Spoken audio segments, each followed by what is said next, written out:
বিদ্রোহী ব্লকে মমতা বন্দ্যোপাধ্যায় ঘনিষ্ঠ সুদীপ বন্দ্যোপাধ্যায় যা নিয়ে কটাক্ষ করেছেন তাপস রায়। যেদিকেই যাক না কেন সুদীপ বন্দ্যোপাধ্যায় একটা বোঝা, এই বোঝা বইতে গিয়েই উঠে গেল মমতা বন্দ্যোপাধ্যায়ের দল। বিদ্রোহী ব্লকে সুদীপ বন্দ্যোপাধ্যায়ের যোগদানের জল্পনার মধ্যেই কটাক্ষ করেছেন তাপস রায়।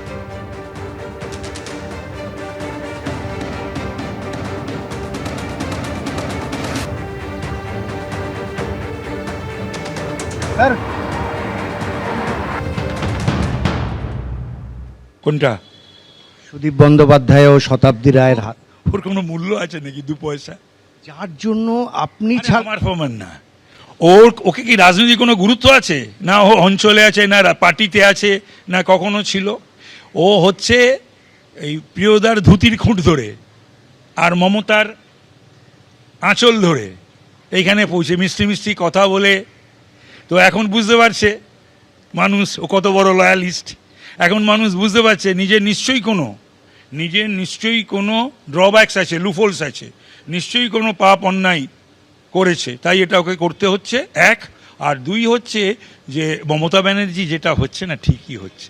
মমতা ব্যানার্জি এই সমস্ত বোঝা বয়েছিল, বোঝা। আর যত পলিটিক্যাল এলিমেন্ট ডেডিকেটেড ডিভোটেড তাদের অপমান করেছিল অনেককে।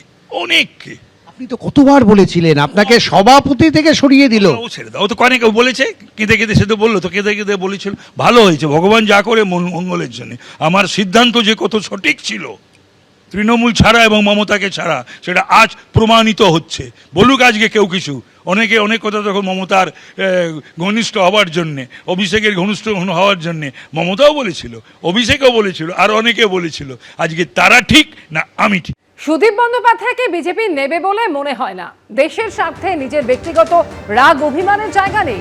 সুদীপ বন্দ্যোপাধ্যায় বিদ্রোহী ব্লকে যোগ দেওয়া নিয়ে প্রতিক্রিয়া বিজেপি বিধায়ক সজল ঘোষের। এরা স্বামী স্ত্রীর বাইরে কিছু বোঝেননি, জনতার কথা ভাবেননি, কটাক্ষ সজল ঘোষের।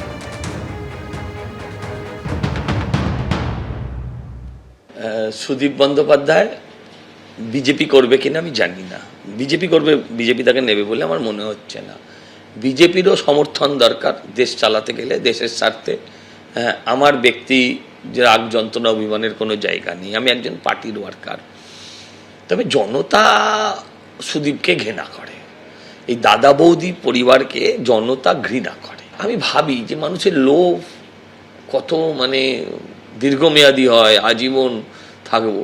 আচ্ছা, বউ তো কমসে কম 5টা বছর থাকবে, যে যাই করুক না কেন 5টা বছর তো উনি থাকবেন। তাও এত লোভ। এরা স্বামী স্ত্রীর বাইরে কিছু বোঝেনি, স্ত্রী স্বামীর বাইরে কিছু বোঝে। ভেরি মাচ হ্যাপি কাপল। জনতার কথা কখনো ভাবি। এই সুদীপ বন্দ্যোপাধ্যায়কে মাথায় তুলে রেখেছিলেন মমতা বন্দ্যোপাধ্যায়। কেন তাপস রায়কে তৃণমূল ছাড়তে হয়েছিল, আক্রমণ করেছেন কুণাল ঘোষও।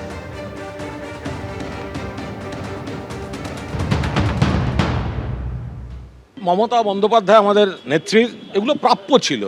এই ধরনের লোকগুলোকে উনি মাথায় তুলেছেন। সুদীপ বন্দ্যোপাধ্যায় যাওয়া মানে তো buy one get one free. বিজেপির মার্কেটিংয়ে তো বিরাট সাকসেস। শুধু সুদীপ বন্দ্যোপাধ্যায় একটা পরচুলোওয়ালা, একটা ওরকম একটা অদ্ভুত টাইপের লোক পাওয়া গেল তাই নয়, তার সঙ্গে একটা ভ্রাম্যমান বিউটি পার্লার পাওয়া যাবে। ফলে buy one get one free. কিন্তু এটা মমতা বন্দ্যোপাধ্যায়ের প্রাপ্য পাওনা। এই ধরনের জিনিসপত্রকে উনি মাথায় তুলে রেখেছিলেন। এবং এই যে তাপস রায়কে চলে যেতে হলো, কেন যেতে হয়েছে? তাপস রায়ের মতো একটা দক্ষ নেতা। এই সুদীপ বন্দ্যোপাধ্যায় হোয়াটসঅ্যাপ করে করে কেঁদে কেঁদে বলেছেন মমতা আমাকে উত্তর কলকাতার সভাপতি আবার করে দাও। সজল ঘোষ, তার বাড়িতে পুলিশ দিয়ে দরজা ভাঙানো হয়েছে। একমাত্র কুণাল ঘোষ টুইট করে প্রকাশ্যে প্রতিবাদ করে আমি দলের লাথি ঝাঁটা খেয়েছি সেদিনকে। এগুলো কারা করেছে? এই ওখানকার যারা এইসব লোকজন।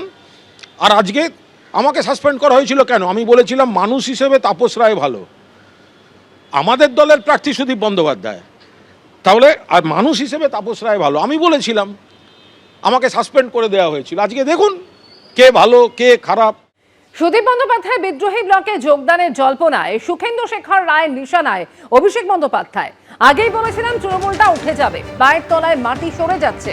অসুস্থতার অজুহাতে সরিয়ে দেওয়া হয়েছিল সুদীপ বন্দ্যোপাধ্যায়কে। সুদীপ বন্দ্যোপাধ্যায়কে সরিয়ে লোকসভার দলনেতা করা হয়েছিল অরাজনৈতিক যুবককে। এতে সুদীপ বন্দ্যোপাধ্যায়ের মতোই অপমানিত হয়েছিলেন দলের অন্য নেতারাও। ভাঙন নিয়ে তীব্র আক্রমণে তৃণমূল ত্যাগী সাংসদ সুখেন্দু শেখর রায়।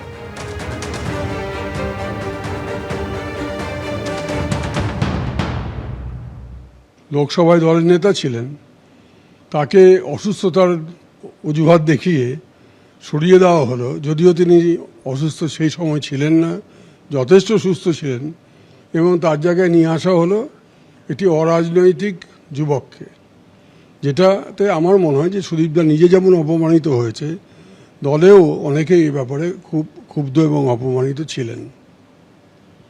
তো সেক্ষেত্রে দাদা এখন সুদীপ বন্দ্যোপাধ্যায় এই ক্যাম্পে চলে এলেন, আপনার কি মনে হচ্ছে আরো লোক আসতে পারে? কেন কি আপনি প্রথমেই বলেছিলেন কি বেশি আর লোক থাকবেন ওইদিকে, সবাই চলে আসবেন, ওই জাহাজে কেউ থাকবে না, ডুবন্ত জাহাজ আপনি বলছিলেন কেন?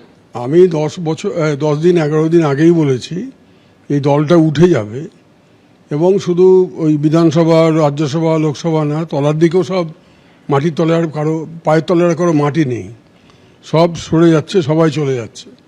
এবং এই এত বড় বিপর্যয়টা যে হয়েছে কোনো কারণ অনুসন্ধান কিচ্ছু না, এবং একটা অদ্ভুত বলে আমরা হারিনি, এবং মানুষের রায়কে এইভাবে যারা অগ্রাহ্য করে তারা তাদের অস্তিত্ব মুছে যায়।